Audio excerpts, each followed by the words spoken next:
Hello everyone, আসসালামু আলাইকুম। তোমরা সকলে কেমন আছো? আশা করি অনেক অনেক ভালো আছো। আজকে এই দুপুরবেলায় মাঠে কি করছি এটাই ভাবছো তো? তো দুপুর দুপুর চলে এসেছি মাঠে আমাদের কোরবানির ছাগলের জন্য গহমা কাটতে।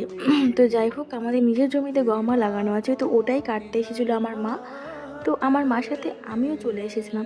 ভাবলাম একটু মাঠে একটা ভিডিও করে নেব। তো যাই হোক, এত রৌদ্রে ভিডিও করা হচ্ছিল না।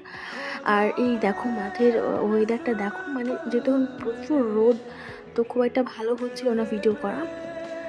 দেখো কত সুন্দর লাগছে, সত্যি মাঠের এই সৌন্দর্যগুলো এত সুন্দর লাগে না, মানে বলার মতন। আর চারিদিকে দেখো গহমা লাগিয়েছে, এগুলো কতটা সুন্দর লাগছে দেখতে, তাই না? আগে যখন ছোট ছিলাম তখন প্রায় বিকালে আসতাম, 3টে 4টে যখন বাজতো, বিকাল হতো, সূর্যটা একটু ডুবে যেত, তখন আমরা আসতাম খেলা করতে, মাঠে খেলা করতাম। তো যাই হোক, ভিডিওটি কেমন লাগলো অবশ্যই কমেন্ট করে জানাও। সকলে ভালো থাকো, সুস্থ থাকো।